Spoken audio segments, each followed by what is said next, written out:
Sponsored by LIC Nepal, जीवन रहँदा पनि जीवन पश्चात पनि। गर्वैदेखि बलियो भूगर्भ सिमेन्ट। मेरो देश मेरो जगदम्बा सिमेन्ट। गुणस्तरीय प्लम्बिङको भरपर्दो नाम मार्बल। म पनि आजै नेपाल टेलिकमको एन्टी फाइबर सेवा लिन्छु। नेपाल टेलिकम, राष्ट्रको सञ्चार, राष्ट्रको शान, किसान। घरमै बसेर सजिलैसँग कोभिड-19 को परीक्षण गर्न सकिने एकदमै उपयोगी 15 minute corona detect Flowflex corona testing kit. एनएमबीमै छ अपार सम्भावना।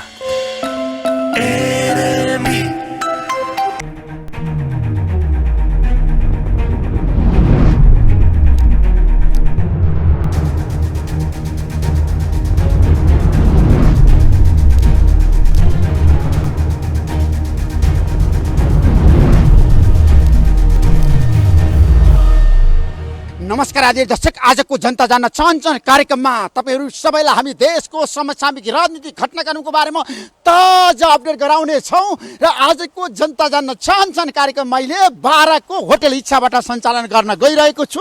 र होटल इच्छामा बसेर मैले जनता जान्न चाहन्छन् कार्यक्रम सञ्चालन गरिरहँदाखेरि तपाईहरू सबैलाई आज हामी दिनभरि के भयो, प्रधानमन्त्री शेरबहादुर देउवाले संसद दलको बैठकमा के भन्नुभयो, केपी शर्मा ओलीलाई एमालेका सांसदहरूले किन दबाब दिए, एमसीसी पारित गर्नुहुन्न भनेर आज हामी फेरिस्त बताउने छौँ। र आज हामी भोलिको प्रतिनिधि सभाको बैठकमा सभामुख अग्निप्रसाद सापकोटाले साँच्चीकै एमसीसी प्रस्तुत गर्नु होला त, एमसीसी पारित होला त। एमसीसी पारित गर्नको लागि प्रधानमन्त्रीलाई धेरै चुनौती छ, सकस छ। तर पनि प्रधानमन्त्रीले आज सांसदहरूलाई भन्नुभएको छ अब जसरी पनि भोलि एमसीसी टेबल हुन्छ र हामी पारित गराउँछौँ। नेपाली कङ्ग्रेसले अथवा प्रधानमन्त्री शेरबहादुर देउवाले किन एमसीसी पारित गराउनको लागि यतिखेर सबै पक्षसँग कुराकानी गरिरहनु भएको छ? के कारणले? अमेरिकाले पनि भनेको छ एमसीसी पारित हुनै पर्छ।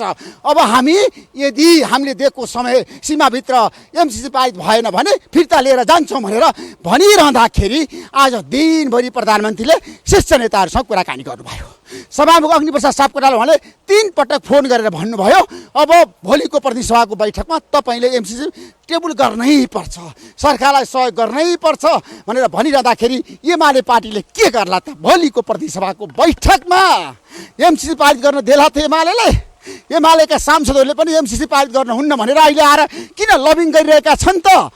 गठबन्धनभित्र पनि विवाद छ, मतभेदहरू छ, समस्याहरू छ। प्रचण्ड र माधवकुमार नेपालले साँच्चीकै एमसीसीको पक्षमा आफूलाई उभ्याउनु होला त? भोलि एमसीसी पारित गराउन प्रचण्ड र पार्टीले गठबन्धनले साँच्चीकै प्रधानमन्त्री शेरबहादुर देउवाको कदमलाई साथ देला त? आज हामी यसबारे पनि चर्चा गर्न चाहन्छौँ।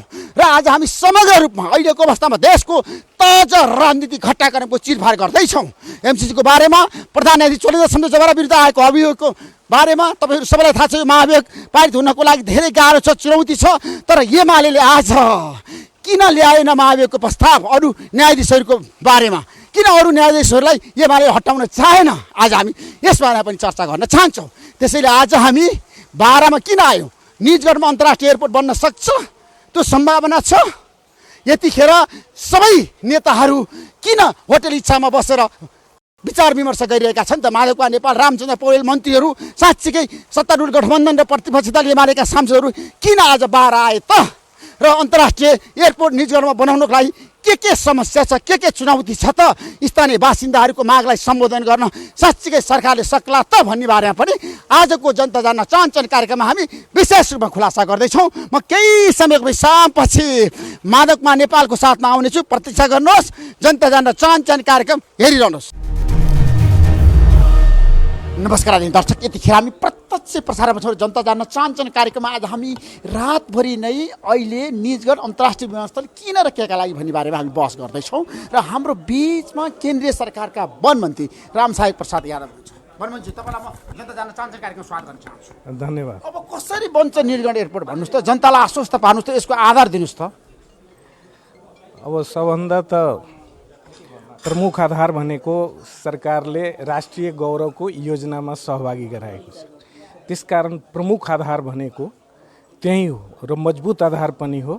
र पहिलादेखि नै सरकारले यो निजगढ दोस्रो जुन अन्तर्राष्ट्रिय विमानस्थल हो यसका लागि बजेट पनि छुट्याउँदै विनियोजन गर्दै आएको छ। बजेट छुट्यायो तर कार्यान्वयन अहिलेसम्म भएको छैन, केही काम भएको छैन। अनि तपाईँहरू 20 वर्ष भइसक्यो, हुन्छ बन्छ भन्नुहुन्छ, केही भएको छैन। तपाईँहरू काम पनि गर्नुहुन्न, एक्सन पनि गर्नुहुन्न र स्थानीयवासीहरूको पनि धेरै गुनासो छ। उनीहरूले भनेका छन् हाम्रो लागि कहाँ चाहिँ उनीहरूलाई पुनर्वासको लागि कहाँ व्यवस्था गर्दै हुन्छ। अनि अब विगतका सरकारले गरेन भन्ने पछि अहिले हुँदैन भन्ने कुरा हुँदैन। अहिले सरकार पनि योभन्दा अगाडि सम्माननीय प्रधानमन्त्रीज्यूको उपस्थितिमा नै, विशेष उपस्थितिमा हाम्रो पूर्व प्रधानमन्त्री प्रचण्डजी, माधव कुमार नेपालजी र जनता समाजवादी पार्टी नेपालका हाम्रा आदरणीय अध्यक्ष उपेन्द्र यादवजी लगायत अर्थमन्त्री, पर्यटन मन्त्री, जलस्रोत मन्त्री र म लगायत सबैको सहभागितामा र सम्बन्धित कर्मचारीहरूको प्राविधिक टोली समेतको सहभागितामा र सम्बन्धित मन्त्रालयका सचिवहरूको उपस्थितिमा यस बारेमा विस्तृत छलफल भयो र यसका लागि त्यो EIA पनि भइसकेको कुरा आयो र आवश्यक जे अन्तर्राष्ट्रिय मापदण्ड हो, जे पहिलाको जुन थियो स्मार्ट सिटी सहितको विमानस्थल बनाउने, त्यसमा जङ्गल बढी फडानी हुने, त्यसकारण जङ्गललाई पनि कम क्षति हुने गरी अन्तर्राष्ट्रिय मापदण्ड अनुसार बनाउने भनेकोमा निष्कर्षमा पुग्यो र यसका लागि त्यो जुन बजेटको सुनिश्चितता हो त्यो हुनुपर्छन् र जो पर्यावरण सम्बन्धी असर जुन पर्छन् या बिरुवाको बदलामा जुन चाहिँ बिरुवा रोप्ने हो रुखको बदलामा, त्यो चाहिँ सबै काम चाहिँ सँगसँगै गरेर अगाडि बढ्नुपर्छन् र यो चाहिँ देशको एउटा आर्थिक जुन अर्थतन्त्र छ त्यसमा यसले ठुलो योगदान गर्ने पक्ष हो र यसले एउटा रोजगारीको सिर्जना गर्ने, व्यवसायहरू ठुल्ठुला होटलहरूको निर्माण गर्ने।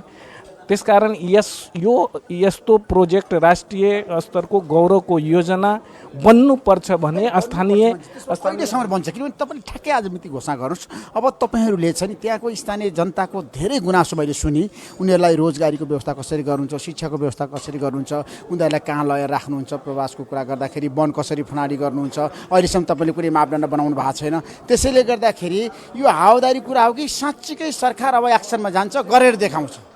हैन, अब यसका अरू कुराहरू गर्न बाँकी छन्। अब यसको DPR नै ठोस रूपमा अहिलेसम्म हुन सकेको छैन। त्यसकारण जे जति अब आवश्यक जे कुराहरू छन् त्यो प्रक्रिया अगाडि बढाउने सुरुवात गर्नुपर्छ र यो सुरुवात गर्ने जुन आज यो हामीले जुन जनताको सामुन्नेमा हाम्रो अब गठबन्धनका आदरणीय जुन संयोजक रामचन्द्र पौडेलजी, हाम्रा पूर्व प्रधानमन्त्री माधव कुमार नेपाल, उहाँले चाहिँ यसलाई सुरुवात आफ्नो पालामा गर्नुभएको थियो। त्यसकारण यो बढ्छन् र माननीय मन्त्रीहरूको पनि प्रतिबद्धता र यो हुन्छ, यो बन्छ। जनतालाई म विश्वास गराउन चाहन्छु। धन्यवाद। यतिखेर हाम्रो बिचमा नेपाल कम्युनिस्ट पार्टी एमालेका प्रभावशाली नेता दिव्य प्रकाश भट्ट हुनुहुन्छ। तपाईँलाई म जनता जान्न चाहन्छु, कार्यक्रममा स्वागत गर्न चाहन्छु। धन्यवाद ऋषि। ठ्याक्कै सबैको ध्यान MCCतिर छ। नेपाल कम्युनिस्ट पार्टी एमाले के गर्छ, MCC पारित गर्छ कि गर्दैन, जनता जान्न चाहन्छन्। पार्टीले आधिकारिक धारणा अहिलेसम्म बाहिर ल्याएको छैन।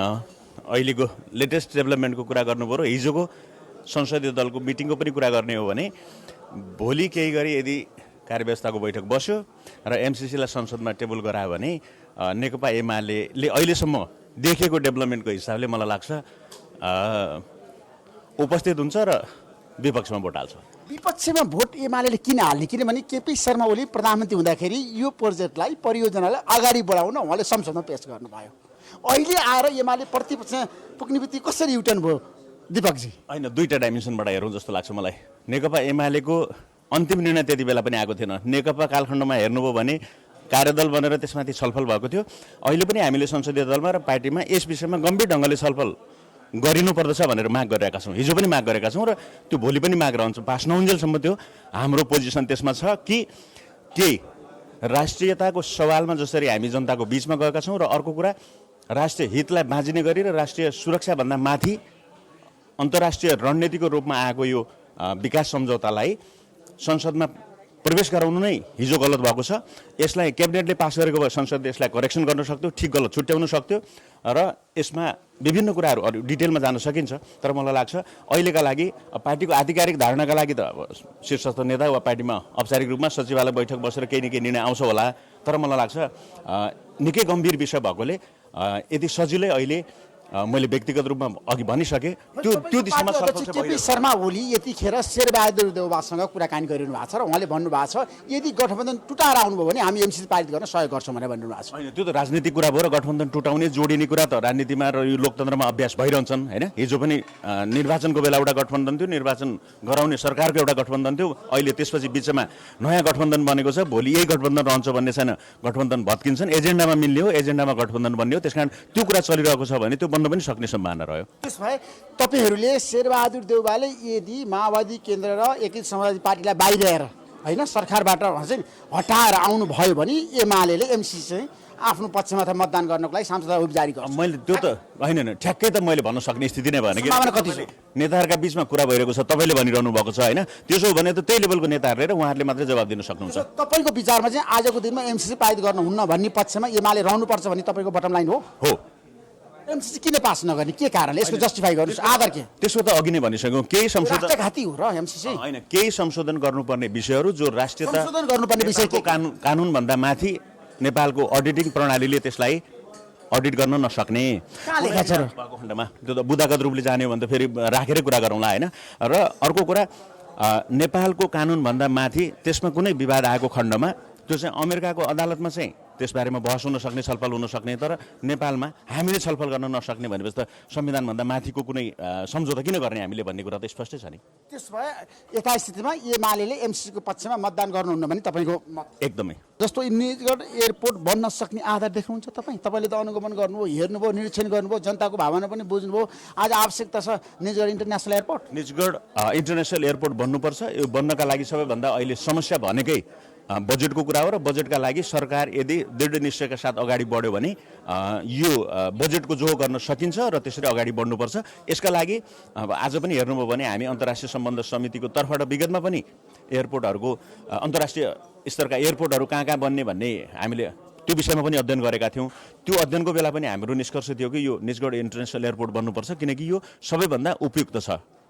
प्राविधिक पक्षहरूबाट यो निष्कर्षमा आइसकेको कुरा हो, अध्ययनहरूले देखाएको कुरा हो। आज होइन 20 वर्ष अगाडि यो बन्नमा ढिलाइ भयो, यसका विभिन्न कारणहरू हुन सक्छन् होइन। कसले अन्त लैजाने कुराहरू गरेको पनि हामीले सुन्यौँ। तर अब चुनौती एउटा मात्रै छ कि हाम्रो बजेट, र त्यो बजेटको जोहो गरेर सरकार आज हामीले देख्यौँ पर्यटन संस्कृति मन्त्री आउनुभएको छ, पूर्व प्रधानमन्त्री आउनुभएको छ, अहिले सत्ता सञ्चालनको सर्वदलीय जुन गठबन्धनको नेताको रूपमा पूर्व सभामुख रामचन्द्र पौडेलजी आउनुभएको छ र वनमन्त्री आउनुभएको छ, श्रम मन्त्री, उहाँहरूको धारणा पनि यसलाई अगाडि बढाउने देखिएको छ। यदि साँच्चीकै यो सरकारले अगाडि बढाउन खोजेको हो भने यो प्रतिबद्धतासहित उहाँहरू यहाँ अनुगमन भ्रमण र आफ्नो प्रतिबद्धता दिन आउनुभएको भने यो अगाडि बढ्छ। चुनौती त धेरै देख्नु भट्टजी तपाईँले, किनभने हामीले धेरै भाषण गरेका छौँ, हुन्छ भनेका छौँ, मन्त्री त्यहाँ जान्छन्, स्थानीय बासिन्दालाई भन्छन् ल तिमीहरूको माग हामी सम्बोधन गर्न तयार छौँ, तर स्थानीय बासिन्दाको धेरै गुनासो छ। हाम्रो लागि कसैले केही गरेन, 50औं वर्ष भइसक्यो हामी गरिबीको रेखामा हुन्छौँ, त्यहाँ बत्ती छैन, त्यहाँ शिक्षा छैन, त्यहाँ रोजगार छैन, त्यहाँ कुनै राम्रो स्वास्थ्य क्षेत्रको छैन, कुरा गर्दाखेरि हेल्थ पोस्टहरू छैन। होइन, यो परियोजना अगाडि बढाउनका लागि यसमा भएको अध्ययन र त्यसले गरेका सुझावहरूलाई त काम अगाडि बढेकै छैन। नबढुन्जेलसम्म त स्वाभाविक रूपमा त्यहाँका बासिन्दा नागरिकहरूका समस्याहरू जिउका त्यो छन्।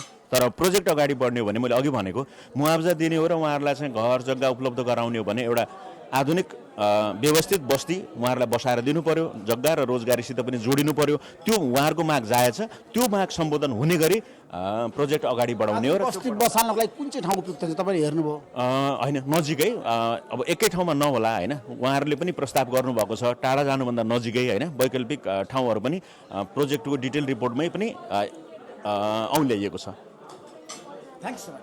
धन्यवाद। आज निजगढ एयरपोर्ट बनाउनुपर्छ, अन्तर्राष्ट्रिय एयरपोर्ट बनाउनुपर्छ भनेर एउटा सर्वदलीय टोली अथवा भन्यो भने सबै पार्टीको प्रतिनिधित्वको साथ देशका पूर्व प्रधानमन्त्री मन्त्री र शीर्ष व्यक्तित्वहरूका साथ जुन टोली गएर निजगढमा एयरपोर्ट बनाउन उपयुक्त हुन्छ कि हुँदैन, कति चुनौती छ, कति अप्ठ्यारो छ भनेर निरीक्षण गरेर आउनुभएका अन्तर्राष्ट्रिय सम्बन्ध समितिका सभापति पविता निलोडाजी, तपाईँलाई म जनता जान्न चाहन्छु कार्यक्रम स्वागत गर्न चाहन्छु। हजुर, यहाँलाई धन्यवाद। समिति बनाउनलाई चुनौती तपाईँले के देख्नु? जस्तो अहिले एयरपोर्ट बनाउनलाई समितिले चुनौती के देखेको छ? ठ्याक्कै भन्नुहोस्। हजुर, अहिले चुनौतीहरू त वास्तवमा चुनौती आजका मात्रै होइनन्, चुनौती हिजोदेखिका चुनौतीहरू थिए। तर यो चुनौतीलाई चिर्दै यदि त्यस्तो किसिमको चाहिँ आकांक्षा राखेर, त्यो किसिमको अभिलाषा राखेर काम गर्ने हो भनेदेखि फेरि पनि चुनौतीलाई सहज ढङ्गले परास्त गर्दै अगाडि जान सक्ने स्थिति छन्। र चुनौतीहरूका सन्दर्भमा त विशेष गरी त्यसै क्षेत्रमा बस्ने टाङ्गे जुन बस्ती छ त्यो बस्तीमा बस्ने चाहिँ जनताहरूको समस्या चाहिँ एउटा प्रमुख समस्याको रूपमा चाहिँ आज हामीले त्यहाँ अध्ययन गर्दाखेरि देख्यौँ। र त्यो समस्यालाई हल गर्नका लागि पनि उहाँहरू पनि चाहिराख्नु भएको छ कि कतिपय ठाउँमा एउटा ठाउँबाट अर्को ठाउँमा स्थानान्तरण गर्नका लागि चाहिँ त्यहीँका जनताहरूले चाहिँ नचाहिरहेको, नमानिरहेको स्थिति हुन्थ्यो भने यहाँ छुट्टा किसिमको भिन्न किसिमको चाहिँ पाइयो। यहाँ चाहिँ हामी सर्न चाहन्छौँ, अर्को ठाउँमा जान चाहन्छौँ, हामी सरकारले हामीलाई अर्को ठाउँमा लगिदियोस्, लामो समय भयो यहाँनिर हामी बसेको र यहाँ चाहिँ अन्तर्राष्ट्रिय विमानस्थल बन्छ भन्ने कुरामा चाहिँ हामी विश्वस्त छौँ। र यो एउटा चाहिँ गौरवपूर्ण एउटा चाहिँ काम चाहिँ हुनेछ भन्ने खालको कुरो होइन कुराहरू चाहिँ आएको छ। त्यसले गर्दाखेरि एउटा अन्तर्राष्ट्रिय विमानस्थल बन्नुपर्छ भन्ने खालको कुरामा हामी विश्वस्त छौँ र यो बनाउनका लागि चाहिँ हामी एउटा सहज पनि छौँ भन्ने खालको कुराहरू चाहिँ उहाँहरूले गर्नुभएको छ। तपाईँले अनुगमन गर्नुभएको छ अहिले अन्तर्राष्ट्रिय सम्बन्ध समितिले विभिन्न ठाउँमा जानुभएको छ एयरपोर्ट बनाउनुपर्छ अन्तर्राष्ट्रिय एयरपोर्ट भनेर। निजगढ अन्तर्राष्ट्रिय एयरपोर्ट बनाउनको लागि चाहिँ आजको दिनमा धेरै समस्या छ, जस्तो वनखुँडारी कसरी गर्ने, पैसा कहाँबाट जुटाउने, यसको पूर्वाधार कसरी तयार पार्ने र प्रदेश सरकारको सहयोग छ कि छैन, तपाईँलाई के लाग्छ? प्रदेश सरकारको अवश्य पनि सहयोग हुनुपर्छ र छ भन्ने मलाई लाग्छ है। र छैन भने पनि प्रदेश सरकारले त्यो किसिमको चाहिँ सहयोग गर्नुपर्छ त्यस क्षेत्रमा। र निजगढलाई नै अन्तर्राष्ट्रिय विमानस्थल किन बनाउनुपर्छ भन्ने सन्दर्भमा अहिलेसम्मको एउटा नेपालकै उसलाई हेर्दाखेरि निजगढको जतिको चाहिँ एउटा राम्रो फाँटिलो ठाउँ अन्य ठाउँ चाहिँ हामीले देखिरहेको छैनौँ। जस्तो हामी पोखरा विमानस्थलमा हामी गइरहेका छौँ होइन, पोखरा विमानस्थलमा विभिन्न किसिमको समस्याहरू त्यहाँनिर चाहिँ देखिए। त्यसले गर्दा सुरुमै त वास्तवमा त्यहाँको जमिन अधिग्रहण गर्ने कुरामा पनि धेरै ठुलो समस्याहरू देखिएका थिए। हामी बार त्यहाँनिर चाहिँ गयौँ र त्यहाँ छलफल गरेर चाहिँ पछि अधिग्रहण गरिसकेपछि अहिले अलिकति राम्रो सहज स्थिति चाहिँ बनेको छ भने त्यहाँ पनि त्यति राम्रो स्थिति छैन। तर हरेक हिसाबले निजगढ विमानस्थल अन्तर्राष्ट्रिय विमानस्थल बनाउन योग्य ठाउँ छ, यो उपयुक्त ठाउँ छ। यस कारणले गर्दाखेरि निजगढलाई नै अन्तर्राष्ट्रिय विमानस्थलको रूपमा चाहिँ स्थापित गर्नुपर्छ भन्ने खालको कुरा हो। अब धेरै मन्त्रीहरू प्रधानमन्त्रीहरू त्यहाँ जान्छन्, शीर्ष नेताहरू जान्छन्, जनताको बिचमा भन्छन् ल हामी बनाउँछौँ, तर अहिलेसम्म कुनै पनि बनाउने छ नि, एउटा जिरो पनि छ नि, सम्भावना देखिँदैन। किन भन्नु त सरकारले बोलेको अनुसार किन काम गरेन? अब यो त समयअनुसार अब किन गर्नु भएन त्यो त त्यतिखेरको सरकारले जान्ने कुरा हो होइन। र अहिलेको सरकारले पनि गर्छ भनेर ठोक्कर त म दिन सक्दिनँ, किनभने यो सरकारले पनि गर्छ गर्दैन। र म के अनुरोध चाहिँ गर्न चाहन्छु भने जब हामी सुरुमा सांसद बनेर आयौँ, सुरुका दिनदेखि नै जब मान्य रविन्द्र अधिकारी चाहिँ पर्यटन मन्त्री हुनुहुन्थ्यो, उहाँ हुँदैदेखि चाहिँ निजगढलाई अन्तर्राष्ट्रिय विमानस्थल बनाउने भनेर चाहिँ भनिएको।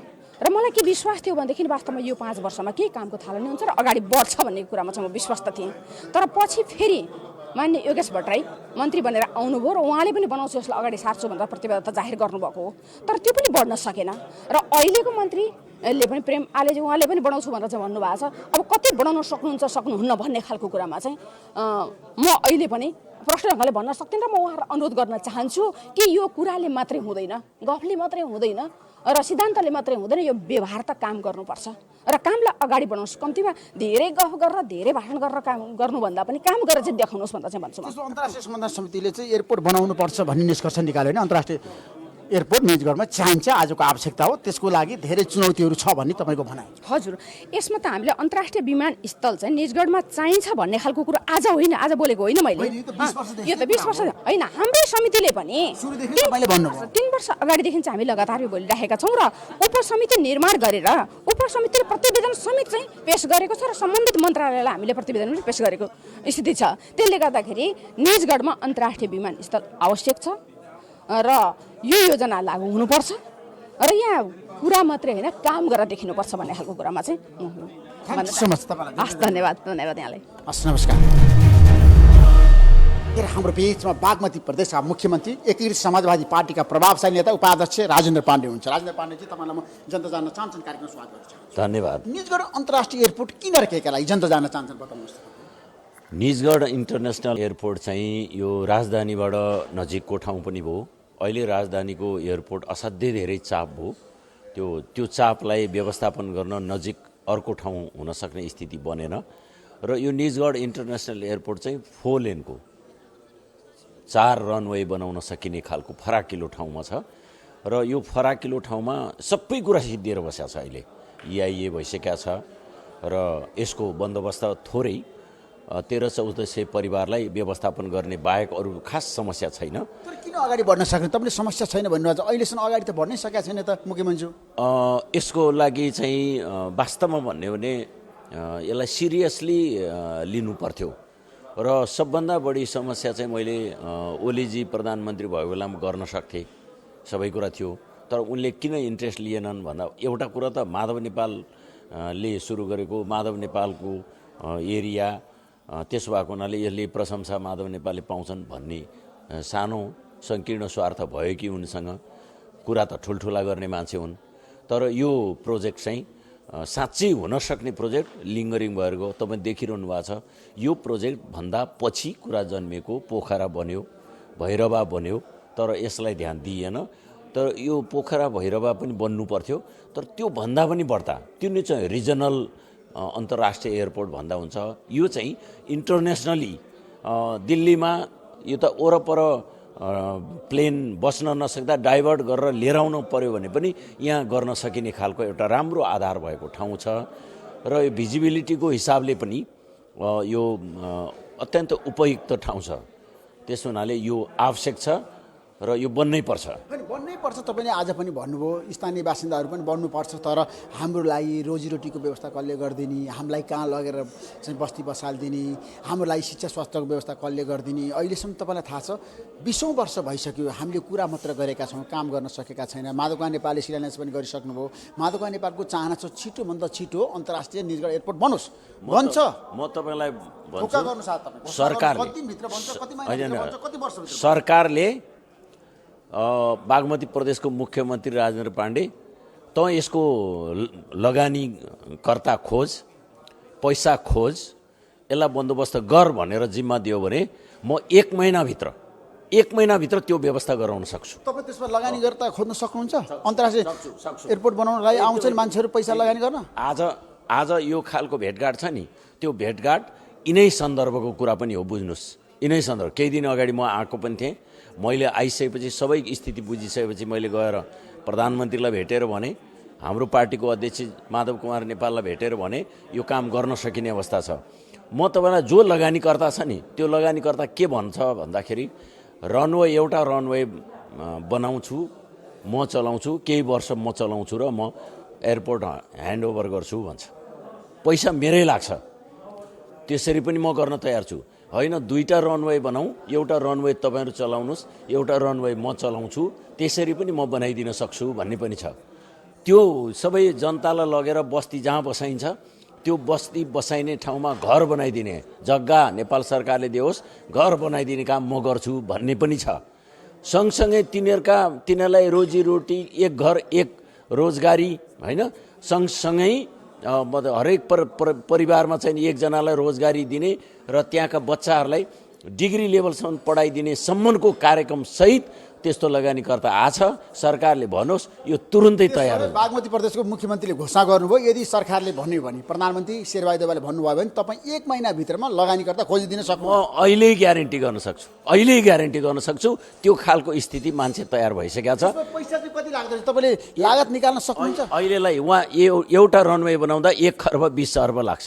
त्यो पैसा लगानीकर्ता आइसक्यो, तयार छ र सरकारले लो यो काम गरौँ भनेर चाहिँ अठोट गर्छ, निर्णय गर्छ भने यो तुरुन्तैदेखि काम अगाडि बढ्न सक्छ। तर सरकारले 2टा काम गरिदिनुपर्छ। एउटा काम टाङ्गिया बस्ती, जो 14 बस्तीका जनताहरू त ठुलो समस्यामा छन्, तिनको समाधान हुन्छ। त्यो 1400 परिवार छ, त्यो 1400 परिवारलाई सिफ्ट गर्ने र तिनीहरूलाई जस्ताको तस्तै यहाँ भनेको भन्दा अझ राम्रो घर बनाइदिने, त्यो सबै काम गर्न सकिन्छ। त्यो घर बनाउने मात्र होइन, त्यहाँ सडक बनाइदिने, बिजुली लगिदिने, विद्यालय बनाइदिने, सानो सानो एउटा हेल्थ पोस्ट अस्पताल बनाइदिने, सबै काम गरिदिन सकिन्छ। त्यो कुराको लागि लगानीकर्ता तयार छ। त्यसो भए अब जानुहोस् तपाईँले लगानीकर्ता तयार छन् भन्नुभयो होइन निजगढ एयरपोर्ट बनाउनको लागि तर हाम्रो देशमा एमसिसी पारित गर्न तपाईँहरू तयार हुनु भएन क्या मुख्यमन्त्री राजेन्द्र पाण्डेजी किन भन्नुहोस् त्यो एमसिसी काठमाडौँको कुरा यहाँ किन गरिरह होइन जनता जान्न चाहन्छन् यो त जनताको सरकारको विषय हो नि त मुख्यमन्त्री त्यो छलफल हुँदैछ त्यो पनि एउटा टुङ्गो लाग्ला टुङ्गो लाग्छ 5 दलले गठबन्धन र सरकार एक भएर जान्छ टुङ्गो लाग्ला गठबन्धन फुट्छ कि जुट्छ कि फेरि बलियो भएर जान्छ गठबन्धन फुट्दैन बलियो भएर जान्छ गठबन्धनभित्र आफ्ना विचार आफ्ना मान्यताहरू होलान् त्यो मान्यतालाई जोगाउँदै गठबन्धन एकताबद्ध भएर जान्छ यो आउँदो चुनाव स्थानीय चुनावमा नि गठबन्धन हुन्छ त्योभन्दा पछिको संसदीय चुनावमा नि गठबन्धन हुन्छ यो गठबन्धन संविधानको रक्षाको लागि संघीयताको रक्षाको लागि समावेशी लोकतन्त्रको रक्षाको लागि राष्ट्रियताको रक्षाको लागि यो गठबन्धन बलियो भएर जान्छ एमसिसीले गठबन्धन फुटाउन सक्दैन फुटाउन सक्दैन धन्यवाद यस पार्टी एमालेका प्रभावशाली नेता र मुस्ताङका सांसद प्रेम प्रसाद तुलाचनसँग छौँ तपाईँलाई म जनता जान चाहन्छन् कार्यक्रम स्वागत गर्न चाहन्छु धन्यवाद अहिले तपाईँ जसरी आउनुभयो हेर्नुभयो निजगढ अन्तर्राष्ट्रिय एयरपोर्ट आवश्यक छ भन्ने तपाईँको पनि भनाइ हो मेरो चाहिँ सहमति छु किनभने नेपालको अन्तर्राष्ट्रिय त्रिभुवन अन्तर्राष्ट्रिय विमानस्थल काठमाडौँमा धेरै ट्राफिक जामको समस्याहरू छ र यो तराई बेल्टमा चाहिँ विराटनगरदेखि यो निजगढ विमानस्थलको करिबन 300-350 किलोमिटर डिस्टेन्समा छ यहाँदेखि बन्दै गरेको लुम्बिनी विमानस्थल पनि अब 300-400 किलोमिटर डिस्टेन्समा रहेको र यो एकदमै तराईको मध्य भागमा पर्ने स्थान भएको हुँदाखेरि चाहिँ अल्टरनेट विमानस्थलको आवश्यकता नेपाललाई छ तर आवश्यकता छ तर धेरै किसिमको साधन स्रोत चाहिन्छ तपाईँलाई थाहा छ त्यहाँको स्थानीय बासिन्दालाई तपाईँले भेट्नुभयो उनीहरूका धेरै गुनासा छन् हाम्रो बारेमा कसैले बोलिँदैन कसैले सुनिँदैन हामी आज चाहिँ 20औं शताब्दीको होइन 19औं शताब्दीको 18औं शताब्दीको नागरिकको रूपमा बाँचिरहेको छौँ त्यहाँ शिक्षा छैन स्वास्थ्य छैन त्यहाँ बिजुली छैन हेर्नु त कस्तो अवस्था छ जनताको होइन अवस्था चाहिँ अलिकति नाजुक अवस्था मैले देखेँ नेपाल सरकारको सही नीति र सरकारमा बस्ने व्यक्तिहरूको सही अब चाहिँ कार्यशैली को अभावमा यो अवस्था चाहिँ गुज्रिरहेको अवस्था देखेँ अब जुन प्रत्यक्ष रूपमा हामीहरू आज अनुगमन गर्न जाँदाखेरि करिबन 1475 घरधुरीहरू चाहिँ जग्गा अधिग्रहण गरेको अवस्थामा चाहिँ उनीहरू चाहिँ अब मुआवजा पाउनुपर्छ विभिन्न किसिमको स्रोत र साधनको राष्ट्रिय योजनाहरू पनि कुनै पनि नपरेको अवस्था बिजुली छैन पानी छैन त्यहाँ कुनै किसिम बजेटहरू नपुगेको अवस्था चाहिँ छ र शिक्षा स्वास्थ्यको पनि त्यति पहुँच चाहिँ नेपाल सरकारको ध्यान नपुगेको अवस्था चाहिँ मैले देखेँ र यति हुँदाहुँदै पनि अब उनीहरूको मलाई अर्को कुरा पोजिटिभ के लाग्यो भने यदि निजगढ विमानस्थल आउँछ भने हामीहरू सहर रूपमा स्वीकारेर देशको समृद्धिको लागि हामीले जग्गा जमिन हामीले कमाइरहेको जग्गा छोड्न चाहिँ हामी तयार छौँ भन्ने जुन प्रतिबद्धता त्यस स्थानबाट चाहिँ मैले पाएँ त्यो चाहिँ सकारात्मक मैले लिएको छु र बजेटको कुरा गर्दाखेरि प्रदेश सरकार छ केन्द्र सरकार छ अब यो चाहिँ एउटा इच्छा शक्तिको काम गर्ने दृढ इच्छा शक्तिको अभावमा यो अड्किरहेको मलाई महसुस भएको छ यदि सरकारले यो चाह्यो भनेपछि गर्नु नसक्ने भन्ने कुरो चाहिँ छैन ठ्याक्कै मलाई के बताउनु जस्तो एमसिसी पारित गर्नुपर्छ भन्ने अहिले बहस छ प्रधानमन्त्री शेरबहादुर देउवाले संसदमा पेश गर्नुपर्छ भनेर भनिरहनु भएको छ तपाईँलाई के लाग्छ नेपाल कम्युनिस्ट पार्टी एमाले के गर्छ होइन नेपाल कम्युनिस्ट पार्टीको हिजो पनि हामी संसदीय दलको बैठकमा आकस्मिक अब त्यो बैठक बोलाइयो र हामी पनि जिल्लामा अधिकांश सांसदहरू आफ्नो जिल्लामा रहेको रातारात पुगेर हामीहरूको छलफलमा गर्ने क्रममा चाहिँ हाम्रो पार्टीको चाहिँ अहिले तत्काललाई बिना संशोधनको जुन बुदागत संशोधनहरूको विषयवस्तुहरू छ त्यो चाहिँ नगरिकन चाहिँ हामी यो चाहिँ जानु हुँदैन राष्ट्रको हित विपरीतको कुनै पनि निर्णयहरू चाहिँ सुझबुझका साथ मात्रै हामी नेकपा एमाले त्यो बेलामा हामीले घोषणा गर्छौँ अहिलेको अवस्था भनेको उनीहरूको 165 जना पूर्ण बहुमत भएको अवस्थामा चाहिँ उहाँहरूले गर्नुपर्ने कुराहरू उहाँहरूको पालामा चाहिँ त्यो योजना बनेको कुराहरू दस्तखत भएका अब चाहिँ भएको कुराहरू हो र नेकपा एमाले व्यक्तिगत रूपमा मेरो आफ्नो धारणा भन्ने हो भने म उच्च हिमाली क्षेत्रको मुस्ताङको तिब्बतसँग जोडिएको जिल्ला मुस्ताङ र मैले देखेको भारतीय सेना पनि 2028 सालमा जोमसोम सदरमुकाममा रहेको अवस्था र खम्बा काण्ड पनि मैले देखेको हुँदाखेरि चाहिँ अहिले पनि जिल्लावासीहरू अत्यन्त त्रसित छन्। एमसीसी पारित गर्नुहुन्न भने तपाईँको मेरो आफ्नो एमाले विपक्षमा एकदमै आजको अवस्थामा चाहिँ नेकपा एमाले चाहिँ यसलाई एमसीसी पास गर्नु हुँदैन भन्ने पक्षमा चाहिँ मेरो जोरदार मेरो लागे पुगेसम्म र म जनता मेरो मुस्ताङ्गे जनता नेपालीहरू चाहिँ यी पार्टी यो चाहिँ अध्यक्षहरू भन्दा चाहिँ माथि चाहिँ पक्कै पनि होइन भन्ने मेरो आफ्नो ठम्मै छ। मतदान गर्नुपर्ने विपक्षमा गर्नुहुन्छ? म चाहिँ जरुर पनि म चाहिँ त्यो पार्टीले व्हिप जारी गरेको खण्डमा पनि म चाहिँ मेरो विपक्षको कुरा होइन, मेरो जनताको विरुद्धमा म जानु सक्दिनँ। जिल्लावासीको यो देशको आवश्यकता अहिले 80% भन्दा बढी जनताहरू चाहिँ त्यसको विपक्षमा छन्। भोलि बिहान अब यो पास गरेको खण्डमा चाहिँ भोलि बिहान त्यो आन्दोलनै हुने अवस्थामा पुगेको चाहिँ राष्ट्र हित विपरीतको चाहिँ सम्झौतामा चाहिँ मैले गर्नु सक्दिनँ भन्ने मलाई मेरो आफ्नो ठम्मै छ। थ्याङ्क सो मच, धन्यवाद।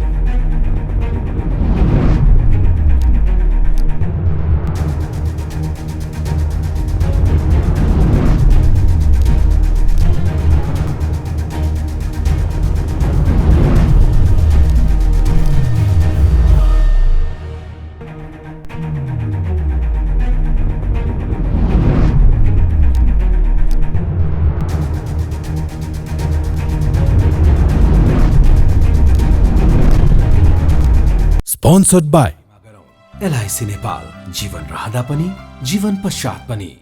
गर्वैदेखि बलियो भूगर्भ सिमेन्ट। मेरो देश मेरो जगदम्बा सिमेन्ट। गुणस्तरीय प्लम्बिङको भरपर्दो नाम मार्बल। म पनि आजै नेपाल टेलिकमको एन्टी फाइबर सेवा लिन्छु। नेपाल टेलिकम, राष्ट्रको सञ्चार, राष्ट्रको शान, किसान। घरमै बसेर सजिलैसँग कोभिड-19 को परीक्षण गर्न सकिने एकदमै उपयोगी 15 minute corona detect Flowflex corona testing kit. एनएमबीमै छ अपार सम्भावना।